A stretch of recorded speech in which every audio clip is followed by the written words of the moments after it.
Ақтөбе облысы Қазақстанның аса ірі негізгі өңірлерінің бірі. Және өзінің ауданы бойынша республикамызда екінші орынды алады.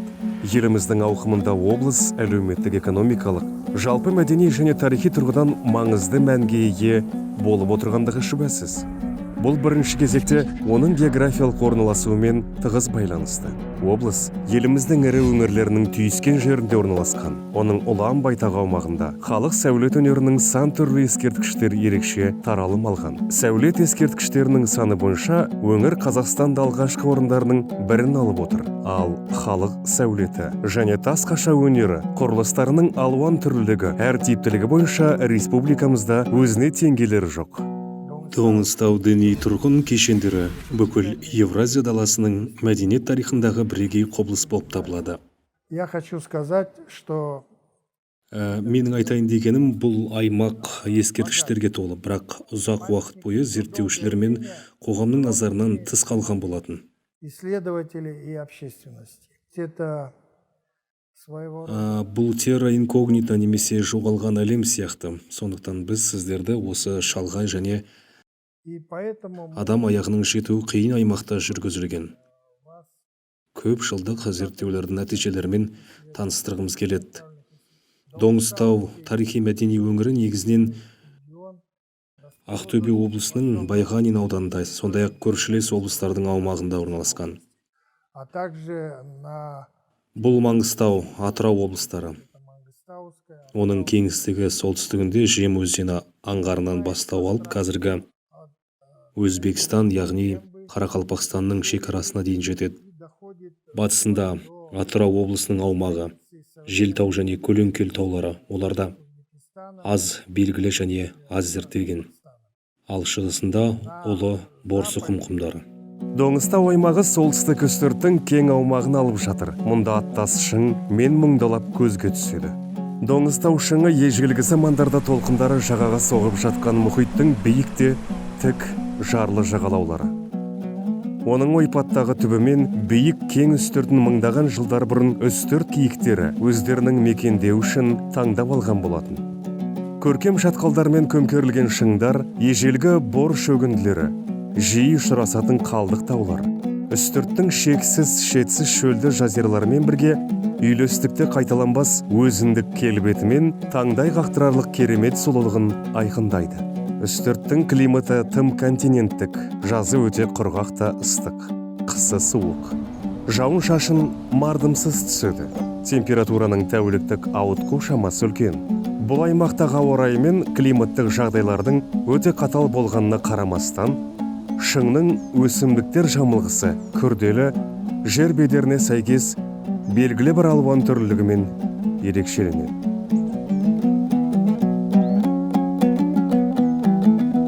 само название Доңызтау атауының өзі жабайы шошқалар мекендейтін таулар дегенді білдіреді. Бұл жануарлар түркі тілдерінде доңыз деп аталады. Шынында да осы уақытқа дейін бұл аймақта жабайы шошқалардың популяциясы өте көп. Сондықтан да ертеден бұл таулар, яғни үстірт тарамдары Доңызтау деп аталады.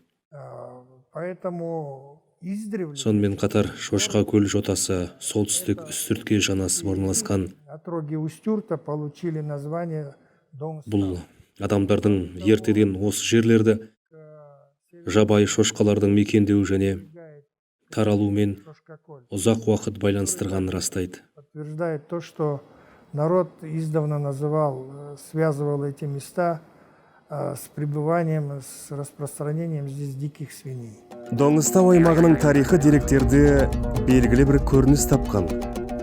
Ерте орта ғасырларда солтүстік үстірт аумағын көшпелі оғыздар мекендеген. 11 ғасырдан бастап солтүстікке қарай олармен көршілес Қыпшақ бірлестігінің тайпалары қоныстанған. 13-14 ғасырлардағы Батыс Қазақстанның бүкіл аумағы сияқты Жошы ұлысының кейіннен Алтын Орда мемлекетінің құрамына кірді. 15-16 ғасырларда бұл аумақтың едәуір бөлігі қазақ тайпалары, соның ішінде бертін келе кіші жүз қазақтарының негізін қалаған ірі алшын бірлестігі құраған Ноғай ордасының құрамына өтеді. Солтүстік үстірт Доңызтау аймағы мен мұндағы ескерткіштер туралы алғашқы мәліметтер 10 ғасырда 922 жылы осы аймақты аралаған белгілі араб саяхатшысы және ерте орта ғасырлық мұсылман миссионері Ахмет ибн Фадланның жазбаларынан кездеседі. Он был секретарем Ол Еділ Бұлгариясына сапар шеккен араб халифасы елшілігінің хатшысы болды және марте месяце көктем кезінде наурыз айында Доңызтау ауданы арқылы өтті. Ибн Фадлан өз жазбаларын қалдырды. Онда аймақты көшпелі оғыздардың қоныстанғандығы айтылған. Ол олардың шаруашылығын, өмірін, дінінің кейбір ерекшеліктерін, соның ішінде ескерткіштерін және басқа да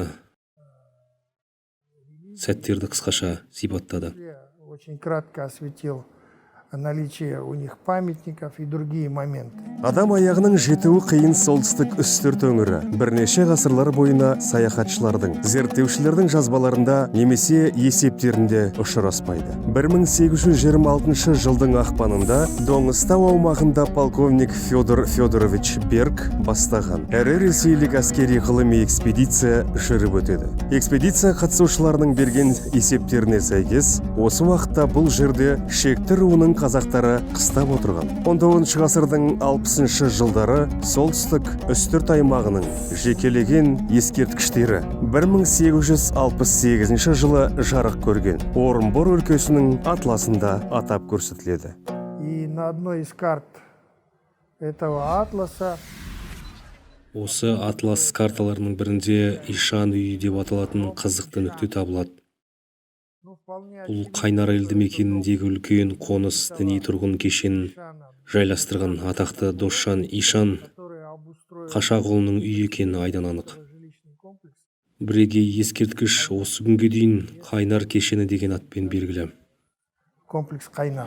1892 жылы белгілі орыс географы және геологы Сергей Николаевич Никитин Орал облысының Орал сырты далалары мен үстіртті Хиуа шегіне дейін зерттеу үшін геологиялық комитет ұйымдастырған арнайы экспедицияны бастайды. Экспедиция темір жол жобасы бойынша кешенді географиялық, геологиялық, топографиялық және де өзге де зерттеулер жүргізген еді. И в частности в своих записях он отмечает, что вот Ол өзінің жазбаларында үстірттің солтүстік шыңының солтүстік батыс шетінде интересное поселение Досжан Кочаков негізін қалаған было основано Досжан. қызықты қоныс орналасқандығын. Там имеется мечеть, Онда мешіт және тары, басқа да дәнді дақылдар, егістері, сондай-ақ кішкентай тоғай бар екенін айтады. злаковых культур, а также Ғалым онда толықтай шаруашылық мәдени өмірдің өтіп жатқанын атап өтеді. Қоныс тұрғындары, діни қайраткерлер, жұмысшылар как бы мешітке қызмет көрсетіп, балаларды оқытып қана қоймай, этих комплексах сонымен қатар шаруашылықпен айналысты, астық, бақша дақылдарын өсірді. Ол Досжан Ишан басқарған кешенді қырғыз монастыры деп атады. обучали детей, но также занимались хозяйством Өздеріңіз білетіндей бұрын қазақтарды қателесіп қырғыздар деп атаған. и так далее. Бахчевые культуры. Зерттеуші монастыр деп өте дұрыс анықтама берді. И вот, Бұл жерде шын мәнінде діни шаруашылық кешені, оның ішінде медресе де болған. Ол жерде біраз адамдар тұрды. знаете, киргиз Кейіннен біз раньше называли казахов, шамамен 30 шақты ғимараттың қалдықтарын санадық, яғни монастырь.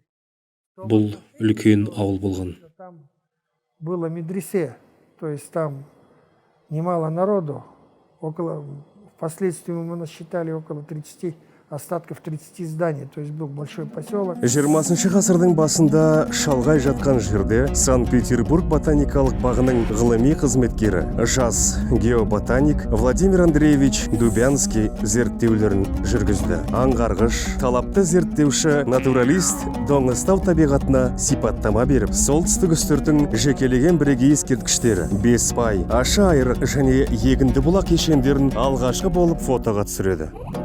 Қазақстан ескерткіштерін мақсатты ғылыми зерттеу іс жүзінде соғыстан кейін кезеңде 40 жылдардың аяғы мен 50 жылдардың басында басталды.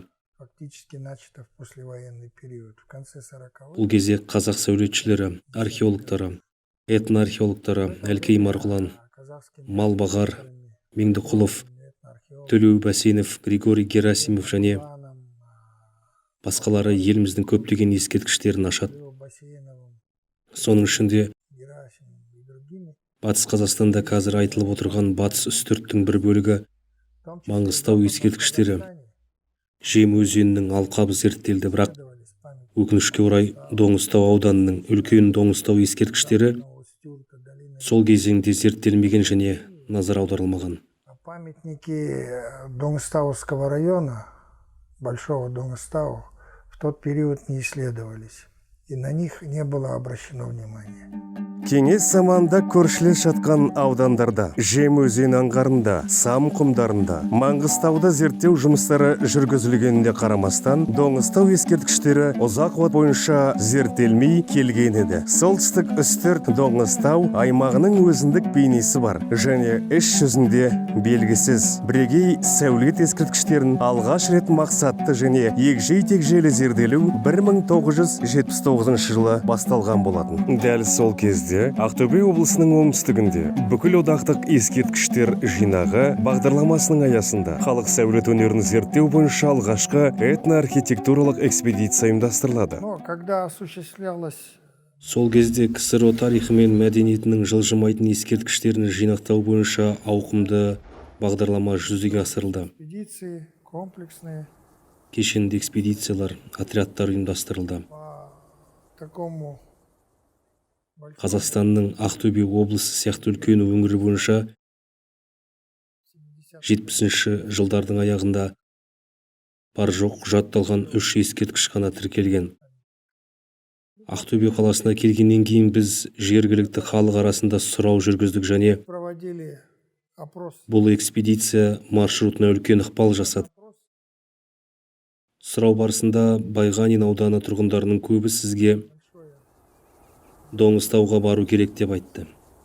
При опросе многие из Байгани Ол уақытта Доңызтау жөнінде ақпарат мардымсыз болғандықтан және қатарынан бірнеше адамдардың сізге міндетті түрде Доңызтауды көру керек дегесін біз қызығушылық таныттық. человек сказали, вам обязательно надо ехать в Доңызтау.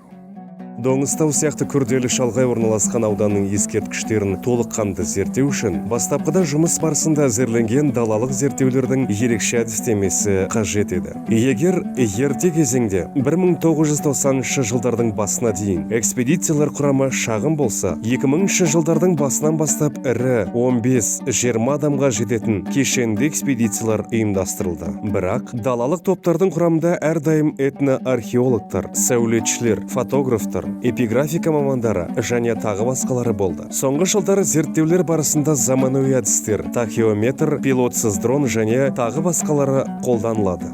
Көптеген экспедициялардың және ғалымдардың 40 жылдан астам қажырлы еңбегінің нәтижесі үлкен Доңызтауда 30-ға жуық діни тұрғын үй кешенінің ашылуы және зерттелуі болды. Бұл 19 ғасырдың 30-40 жылдарында пайда болған ірі қазақ қоныстары тұрақты ауылдар, тұрғын үй аймағын, мешіттерді, немесе тіпті медреселерді және зираттарды, қорымдарды қамтыды. В 30-х годах, в начале 19 ғасырдың 30 жылдарында қазақтарда алғашқы қыстаулар пайда бола бастайды. Бұған көрші халықтардың, атап айтқанда Орта Азияның дәстүрлері әсер етті. полукочевому Бұл жерде этно-тарихи, этно-мәдени факторлар өте маңызды рөл атқарды. Сонымен қатар осы кезеңде қазақ даласында ерекше еңбек құралы, это влияло традиции шалғы орақ түрі кеңінен тарала бастады. Средней Азии. Шалғы шабындық жерлерде өнімді шөп шабумен айналысуға мүмкіндік беретін құрал. Сонымен қатар қазақ даласында ислам діні белсенді түрде тарала бастады. Моңғол кезеңінде ислам тәртіп діні ретінде, тәжірибе ретінде таралса, яғни Литовка, которая позволяла дала тұрғындары тек шариғат нормаларын ұстанса, ал жаңа заманда ислам идеология ретінде таралды. Орта Азияның ислам орталықтарымен ең алдымен Хиуа және Бухарамен көршілес орналасуы. Причем, если ислам еще Батыс Қазақстанда начал распространяться, діни сәулет өнерінің ортасы Батыс Қазақстанда діни сәулет өнерінің пайда болуында өзіндік маңызды рөл атқарды. Яғни 19 ғасырдың ортасы қазақтардың жартылай отырықшылыққа көшу уақыты және исламның қазақ даласында идеология ретінде таралу кезеңі болды. Распространяется уже как идеология. Соседство. Бұл екі фактор солтүстік үстірттің діни тұрғын кешендер сияқты феноменнің қалыптасуында аса маңызды рөл атқарды. В появлении феномена культовой архитектуры Ғалымдардың зерттеулеріне сәйкес, бұл діни тұрғын кешендеріндегі толыққанды тіршілік 100 жылға жуық уақытқа кеңестік құрылыс кезінде жаппай ұжымдастыру басталғанға дейін жалғасқан. Доңызтау қоныстары негізінен 20 ғасырдың 30 жылдарының басында қараусыз күйде қалып, қаңырап қалған болатын. Бірақ Батыс Қазақстанның шалғай ауданында орналасқан бұл қоныстар оларды зерттеу кезіне, яғни 40-50 жылдан кейін жақсы сақталып қалған. Бұл кешендер негізінен тасада жасырын жатқан жерлерде, үлкен жыраларда, үстірттің солтүстік шыңының бойындағы сайларда пайда болып отырған. Жаңа елді мекендерді салудың себептері жер ыңғайы ғана емес. Сонымен бірге бұл жерден көш жолдарының өтуі, ескі рулық зираттың болуы да мүмкін. Діни тұрғын кешендерінің орналасу ауданы іс жүзінде үлкен Доңызтау аумағын шектейді. Ол көлемі 250 километрден кем емес үлкен аумақты қамтып жатыр. Солтүстігінде Көкбұлақ кешені орналасқан, Жемнің сол жағалауы, оңтүстігінде Матайқұм құмдары, батысында Желтау және Көлеңкелі таулары, ал шығысында Борсықұм құмдарының батысы. Как уже говорилось, Айтылып кеткендей, қазіргі уақытта осы ауданда 30-ға жуық діни тұрғын кешендер бар және олар өздерінің орналасуы бойынша белгілі бір географияға ие. Ескерткіштердің негізгі тобы шын маң аумағында шоғырланған. Бұл солтүстік үстірттің шыңы, кейде оны Доңызтау шыңы деп те атайды. Мұнда ескерткіштердің негізгі тобы солтүстік үстірттің шетінде жыраларда, сайларда орналасқан. Ең көп саны 20-дан кем емес діни тұрғын кешендері осы жерде. Сондай-ақ көршілес Шағырай үстіртінде орналасқан, яғни ескерткіштердің шың маңы тобына екі топ жатады. Бұл Шағырай тобы және оңтүстік топ. Шағырай тобы Доңызтаудың солтүстік шығысын алып жатыр. Онда тек екі үлкен діни тұрғын кешені зерттелінген және шыңнан оңтүстікке қарай Асмантай-Матай соры мен Асмантай-Матай құмына қарай 2-3 діни тұрғын кешендері орналасқан. Бұл негізгі топ, біз оны шын маңы діни тұрғын кешендерінің тобы деп атаймыз. Бұдан басқа Желтау тауларында Желтау діни тұрғын кешендерінің батыс тобы бар және қазіргі уақытта жаңа кешендер ашылуда. Қазір мұнда 5 діни тұрғын кешені белгілі. Бұл Доңызтау ескерткіштерінің ең батыс тобы. Солтүстік топ, жел маңындағы Доңызтау ескерткіштер тобы әзірге тек бір ғана Көкбұлақ діни тұрғын кешені зерттелген. В настоящее время, кроме того, открываются здесь новые комплексы. Сейчас здесь известно 5 культово-жилищных комплексов. Солтүстік үстірт аймағының әрбір ашылған және зерттелген діни тұрғын кешені өзінің ландшафтық орналасуы, ескерткіштер мен құрылыстардың құрамы жағынан бірегей. Олардың әрқайсында ата-бабаларымыздың сәулет және тас қаша өнерінің көрнекті ескерткіштері кездесіп отырады. Зерттеулер көрсеткендей, ашылған қоныс кешендері өте күрделі, әртүрлі құрылымға ие, бірақ сонымен бірге ірі сипаты элементтерден тұрады. Культово-жилищные комплексы состоят из 3 элементов. Діни тұрғын кешендері 3 элементтен тұрады. Бұл қоныс, мешіт немесе медресе және қорым. Әрине, бұл кешендер өздерінің параметрлері, объектілер, саны және тағы басқа бойынша ерекшеленеді. Объектов и так далее. Атап айтқанда, олардың арасында өте үлкен қоныстар бар. Крупные. Бұл Қайнар, Это такие 1000-ға жуық объектісі бар үлкен жыбысқы, насчитывает около ащы айрық, сүлікті және басқа да діни тұрғын кешендері. Ашайрак, Сулюкта и другие. Солтүстік үстірт аймағындағы ең маңызды діни тұрғын кешендерінің бірі Доңызтау шыңының батыс бөлігінде орналасқан Қайнар елді мекені болып табылады. Бұл төмен алқапта орналасқан тұрғын үй, ғұрыптық және мемориалдық сәулет ескерткіштермен көрсетілген бірегей сәулет ландшафт ансамблі. Оның қалыптасуының басы көшпелілердің шағын зираты болған 18 ғасырдың екінші жартысына жатады. Ал кешен қоныс ретінде қалыптасуы 19 ғасырдың 40 жылдарына және Досжан Ишан Қашақұлының қызметімен тығыз байланысты. Комплекс называется Кайнар. Кешен суы мол құдықтар мен бұлақтар тобы орналасқан елді мекеннің ескі атауына сәйкес Местности, Қайнар деп аталады. группа колодцев. Қайнар кешені Батыс Қазақстанның ірі діни тұрғын қоныстарының қатарына жатады. Числу Кешен екі бөлікке бөлінеді. Мешіті бар қоныс пен үлкен қорым. поселений Қайнарда барлығы 1000-ға жуық ескерткіштер бар.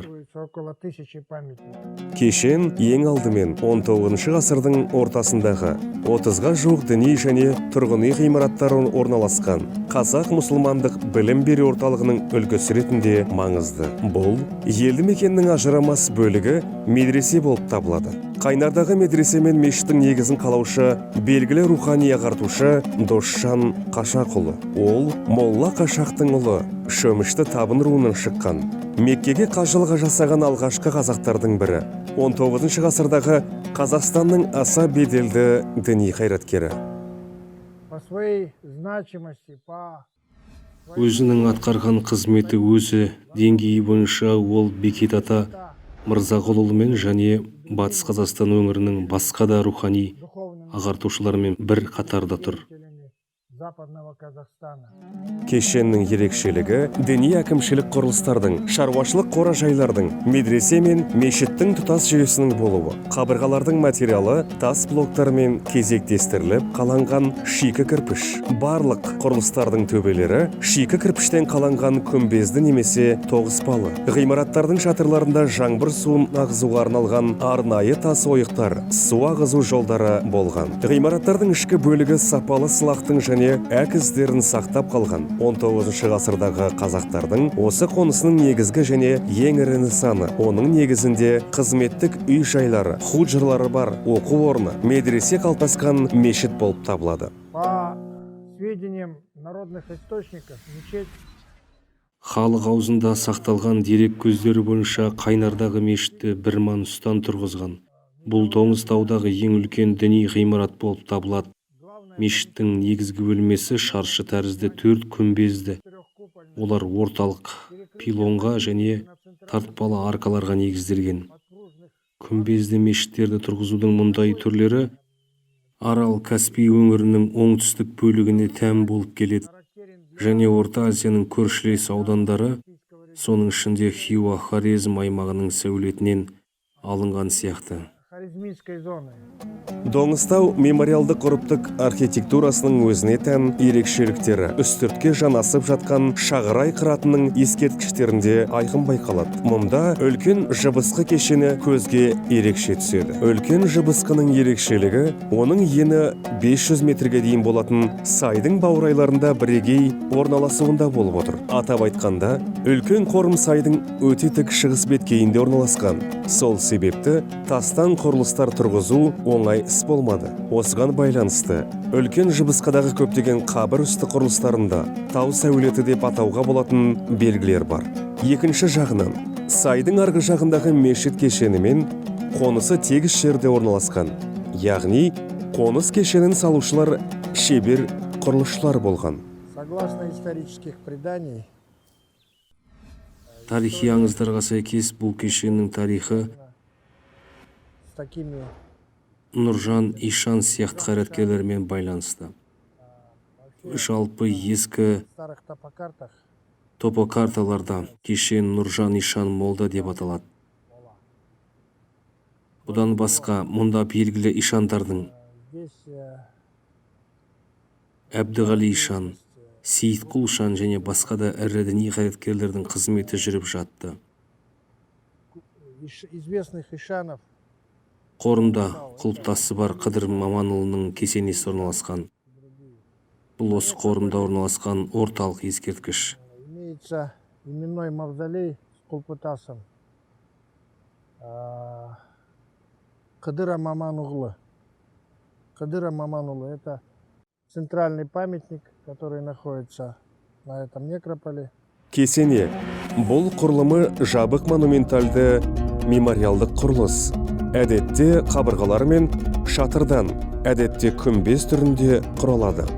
Үлкен Жыбысқыда Доңызтау аймағының монументалды мемориалдық сәулет өнерінің өзіндік келбеті бар. Үлгілері сақталып қалған. Бұл 4 құлақ типті тас қоршаулар, күйдірілген кірпіштен қаланған сағанатам, стеллалар мен құлпытастардың ежелгі үлгілері. Сол заманның сәулетші шеберлері. Ғалымдардың пікірінше, күрделі жағдайда үлкен шатқалдың сайдың баурайында осы құрылыстарды салуға өздерінің барлық шеберліктерін жұмсаған. 4 құлақ алғашқы өңделген тастан және шикі кірпіштен қаланған 4 бұрышты қабір үсті қоршаулардың монументалды түрі. Көбіне көп бұрыштары шығынықы құлақтары болады. Үлкен Жыбысқы қорымы мен Доңызтаудың басқа да кешендері Ақсай, Ашы Айрық, Төлебай 19 ғасырдың аяғы мен 20 ғасырдың басындағы Батыс Қазақстанның сәулеті мен құрылысындағы жаңа ағымдарды белгілейді. Бұл жаңа материалды күйдірілген кірпішті пайдаланудың басы. Қазақтың мемориалдық сәулет өнерінде күйдірілген қызыл кірпішті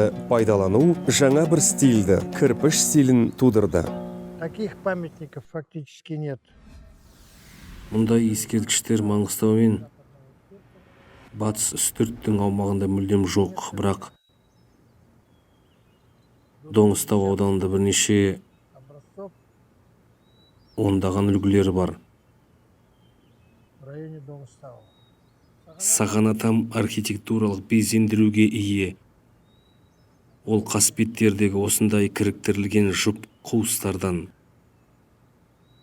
сондай-ақ қабырғалардың жоғарғы жағында пішіндеп шығарылған кірпіш қатарынан көрінеді. Фигурно выпущенных рядов.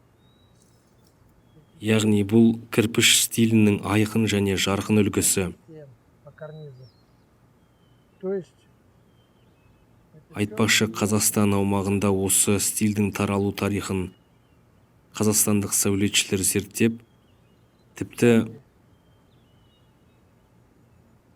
осы тақырыпта диссертация жазылған. этого стиля на территории Казахстана изучалось. Сондықтан деректер мен қызыл кірпіштен тұрғызылған басқа да ескерткіштер аймақтың сәулет тарихының маңызды Данный дәлелі болып табылады. Доңызтау, изготовленный из красного кирпича, является важным свидетельством по истории архитектуры региона. Сағанатам әдетте жобасында 4 бұрышты және көркемдік кеңістіктік безендіру ерекшеліктері, парапет, бұрыштық шығыңқылық бар. Кесілген блоктар мен плиталардан, сирек күйдірілген кірпіштен жасалған Батыс Қазақстандық сәулетті мемориалдық қоршаулардың ерекше түрі. Көбінесе Маңғыстау үстірт аймағына тән. Доңызтау зираттарында Арал-Каспий аймағының барлық қорымдары секілді кеңінен көрсетілген мемориалдық тас қашау архитектурасының шағын нысандарда үлкен көркемдік тарихи құндылыққа ие. Бұл ең алдымен тастан ойылған құлпытастар. Солтүстік үстіртте бұл ескерткіштердің өзіндік архаикалық түрлері жиі кездеседі. Құлпытас қазақтардың қабір үстіндегі тастан қашалған стелласы жерлеудің басына, батыс жағына орнатылады. Көбінесе Батыс Қазақстанда таралған. Негізінен қимасында тікбұрышты бағана тәрізді, көп деңгейлі немесе жалпақ ескерткіштер. Құлпытастың бетінде әдетте таңба, араб әрпімен эпитафия, жазық рельефті декор және суреттер бейнеленеді. Құлпытастардың биіктігі 70 сантиметрден 3,5 метрге дейін өзгеріп отырады. Кроме того, этот памятник, конечно, интересен своим таким Бұл ескерткіш жоғарғы бөлігіндегі ерекше сәндік шешіммен қызықты. изображен Онда самаурын бейнеленген сияқты. 18 ғасырдың аяғы мен 19 ғасырдың басында қазақтардың тұрмысына енген элемент. Оның үстінде антропоморфтық сюжет орналасқан. Құрылыстың басы өте ерекше. 4 жапырақшадан тұратын розетка. Бұл ерекше шешім айрықша болып келеді. Жоғарғы элемент күн сәулесін білдіреді. Жалпы әрине бұл ескерткіш әрине ерекше және айрықша болып келеді. Необычен и оригинален. Құлпытастар іс жүзінде қазақтардың мемориалды қабір үсті ескерткіштерінің негізгі түрі болған. Онда тас өңдеушілер қайтыс болған адам туралы ақпарат орналастырған. Батыс қырының төменгі жағында рудың таңбасын, ал одан жоғарырақ араб әрпімен эпитафия, қайтыс болған адам туралы ақпарат жазылған. Таңба рулық белгі, рулық мүлікке, оның ішінде малға да ірі үй жануарларының сауырына күйдіріп басылған қойылатын меншік белгісі. Мемориалдық ескерткіштерде қайтыс болған адам жататын рудың нышаны құлпытастардың батыс шетінде төменде, қойтастардың бүйір жағында ойылған. Міне Доңызтау ауданында кең таралған таңба бұл сызықшасы төмен қаратылған шеңберді бейнелейтін шөмішті табын руының белгісі. Черточкой вниз и с таким элементом отходящим. Ескерткіштерде осы рулық таңбаны ғұрыптық дәріптеуде көрініс береді. Мысалы, ескерткіштің бетінде таңба бедерлене ойылған кезде ерекшеленеді. На фоне плоскостей памятника. Под тамгой изображается высечена. Таңбаның астында эпитафия ойылып жазылған. Онда Қаражон аталынған шыққан шөмішті табын руының өкілі жерленген делінген. Шөмішті табынов и из подрода Қаражон. Ну, все, что здесь написано. Мұнда араб өрме жазуымен жазылған барлық нәрсе эпитаф болып табылады. Тексты на тюркском. Біз түркі немесе шағатай деп басқаша атайтын түркі тіліндегі барлық мәтіндер 1920 жылға дейін мемлекеттеріміздің ажырауы басталған кезде қолданылған. Когда уже началось размежевание наших государств. Құлпытастармен қатар қазақтар қабір үстіне қойтастар деп аталатын тас ескерткіштерді тұрғызған.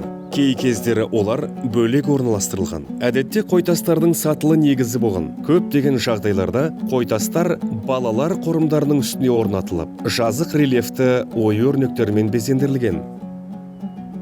Қойтас Маңғыстау үстірт аймағындағы жерлеу үсті тас ескерткіштерінің халықтық шарттатауы. Перед нами один из характерных.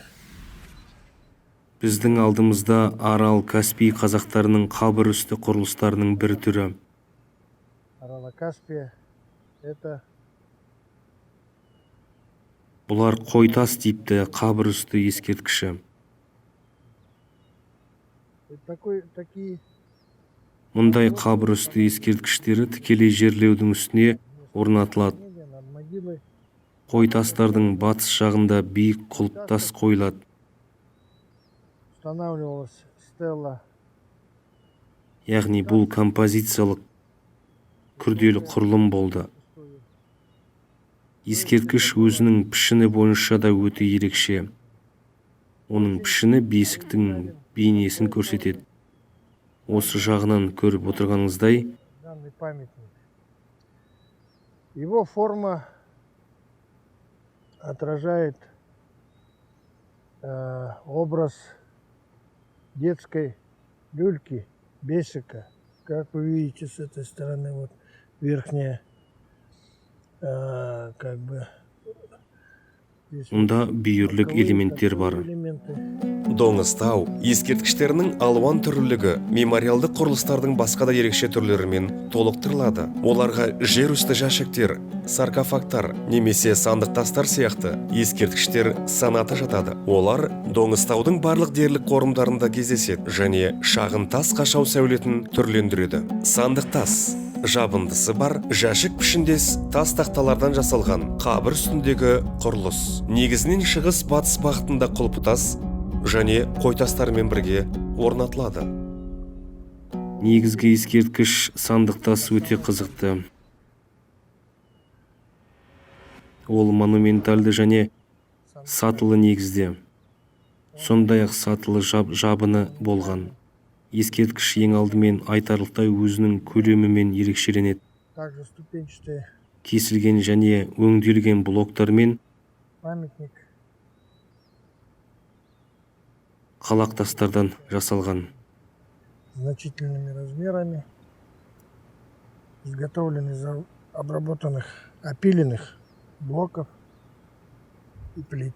Ақтөбе облысының аумағы қазақ халқының тарихы мен мәдениетіне ерекше қатысы бар. Соңғы ғасырлардағы тарихи сәулет ескерткіштеріне бай. Көріп отырғанымыздай, бұл мұраның бірегей бөлігі жетуге қиын Доңызтаудың мемориалдық ғұрыптық және қоныс кешендері болып табылады. Қазіргі кездегі ең маңызды міндет осы бір айрықша ескерткіштерді толығымен зерттеп, оларды жария ету, қорғау және кеңінен қолдану. Соның ішінде туристік мақсаттар үшін қолдану мәселесі болып отыр. Әлеуметтік бағыттағы осы өзекті міндеттер әрдайым профессор Серік Ажығалидың басшылығымен Батыс Қазақстан кешенді этно-археологиялық экспедициясының жұмысының негізіне қойылды. По этим фотофиксациям и чертежам Осы фотофиксациялар мен сызбаларға сәйкес кейбір ескерткіштерді ішінара қалпына келтіруге болады. Менің ойымша, бұл жерде жұмыс қиын емес. Құрылыстардың қабырғаларын әрине көтеруге болады. Бірақ кейбір жерлерде құрылысшылар мен қалпына келтірушілердің күш-жігері қажет. Көптеген ескерткіштер қираған. Бірақ Доңызтау ескерткіштерінде осындай қорғау, қалпына келтіру жұмыстарын жүргізу қажет деп ойлаймын.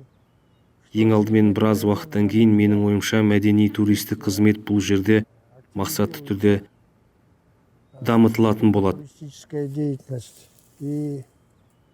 Және тиісті органдардың да, сондай қарапайым халықтың да назары Қазақстанның солтүстік үстірттің Доңызтау діни тұрғын кешендері сияқты бірегей игілігіне аударылады. Оның үстіне қазіргі уақытта мұнда Шалқар-Бейнеу темір жолының тармағы жүргізілген. Сондықтан осы көлік артериясын туристерді жеткізу үшін пайдалануға болады. Бұдан басқа осы бірегей ескерткіштер туралы неғұрлым кең халықаралық деңгейде белгілі болған кезде туристов. Кроме того, я думаю, когда станет известно осы жерге тікұшақтарды пайдалану арқылы, экстремалды туризм арқылы және тағы басқа шетелдік туристердің қызығушылықтарын арттыруға прибытие мүмкіндіктер бар деп ойлаймын. Посредством экстремального туризма, допустим, с использованием вертолетов и так далее.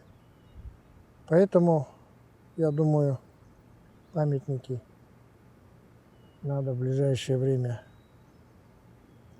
еще раз обследовать и на них провести соответствующие поддерживающие работы. Бүгінгі күні далалық Евразияның әлі де болса аз танымал аймағының бірі Доңызтаудың көптеген бірегей ескерткіштері және ең алдымен 30-ға жуық діни тұрғын кешендері қазақтардың көне қоныстары ашылып зерттелді. Осы бір ерекше төл мұра ескерткіштердің басқа да түрлерімен, оның ішінде археологиялық ескерткіштермен және солтүстік үстірт аймағының қайталанбас табиғатымен қоса алғанда Доңызтау ұлттық паркын құру үшін негіз бола алады.